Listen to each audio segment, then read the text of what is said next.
जो pregnancy plan कर रहे हैं, टिपिकली अगर कोई बच्चा बनाना चाह रहा है, कितना टाइम पहले आप बोलोगे कि हेल्दी ईटिंग स्टार्ट करो?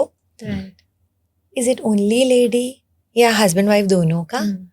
और क्या अगर मैं पूछूं 5 tips for anybody who is planning for pregnancy, तो उसको क्या चीजें ध्यान रखनी चाहिए? Okay. I feel pregnancy plan करने से at least 3 to 6 months prior, you should focus on eating healthy, because आपका बेबी आपके अंदर इम्प्लांट होने वाला है यूट्रस में. That is the place which has to be nourished with all the nutrients. और अभी जिस तरह का लाइफस्टाइल है, जो जनरेशन अभी की है, वो ज़्यादातर processed food, junk food prefer कर रही होती है. और भी रीजंस हैं. पहले के टाइम पे फीमेल्स वर्किंग नहीं थी, घर पे होती थी, हेल्दी फूड बनता था. अभी females are also working, which is actually good, but अब उनके पास रिसोर्सेज उस तरह के नहीं है. Most of the times they are ordering food, fresh नहीं बना सकते हैं, एक साथ बन के स्टोर हो रहा है, दे आर ईटिंग दैट. तो ये सब रीजंस की वजह से इनफर्टिलिटी रेट भी बढ़ा हुआ है. अभी तो हमें ये पता नहीं है कि कपल जो हमारे पास आया है वो इनफर्टिलिटी से गुजर रहा है कि नहीं, हमें नहीं पता है, but the couple has just started thinking about planning. तो हम सबसे पहले उसको ये एडवाइस करते हैं कि जो भी आप प्रोसेस फूड खा रहे हैं उसको जहाँ तक पॉसिबल है कट ऑफ करते हैं. कई बार लोगों को पता नहीं होता, जो वो हेल्दी कंसिडर करके खा रहे होते हैं वो भी एक्चुअली प्रोसेस्ड है, वो भी एक्चुअली जंक है. जैसे कॉर्नफ्लेक्स खा रहे हैं बच्चे, उनको लग रहा है कि हम तो बहुत अच्छी हेल्दी खा रहे हैं, right, which is actually coated with a lot of sugar. तो जो हमारे घर पे, जो हम पहले के टाइम पे जैसा खाना खाया करते थे, दैट इज एक्चुअली गुड, जो हमें खाना है. तो कपल दोनों को हेल्दी डाइट लेना है. जब आप प्लान कर रहे हो तो बहुत सी और चीज़ें भी होती है, आपको क्या लेना है और क्या नहीं लेना है, ये दोनों बातें होती हैं.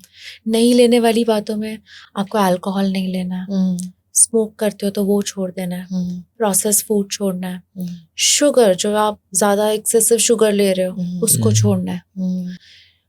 हमें लगता है, बहुत सारे लोगों को लगता है कि हम तो मीठा नहीं खा रहे हैं, हमने अगर पिज्जा खाया तो वो तो मीठा नहीं है, लेकिन वो रिफाइंड फ्लावर है, वो जाके इमीडिएटली शुगर में कन्वर्ट हो रहा है. तो ये सब चीज़ों को कम्प्लीटली आपको एक बार के लिए रोकना है.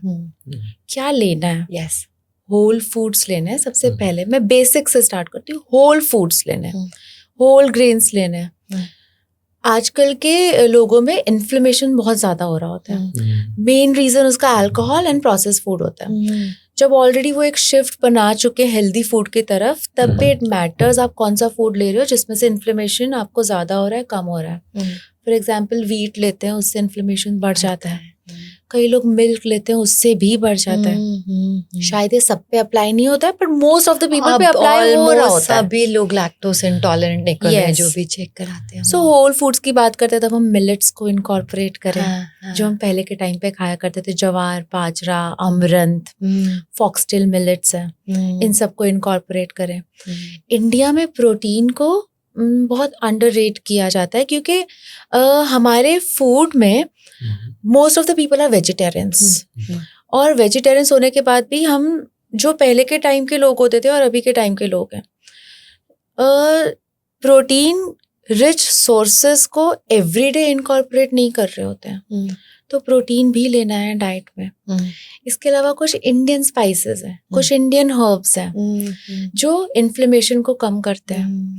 एक तो ओमेगा 3 फैटी एसिड्स जो होते हैं, वो हमें किस फूड में से मिलते हैं? अगर हम वेजिटेरियन हैं तो हमें फ्लैक्स सीड्स में से मिलते हैं, वॉलनट्स में से मिलते हैं, अखरोट, सेसमे सीड्स में से मिलते हैं. तो ये सारे सीड्स एंड नट्स को इनकॉर्पोरेट करना है डेफिनेटली एवरी डे.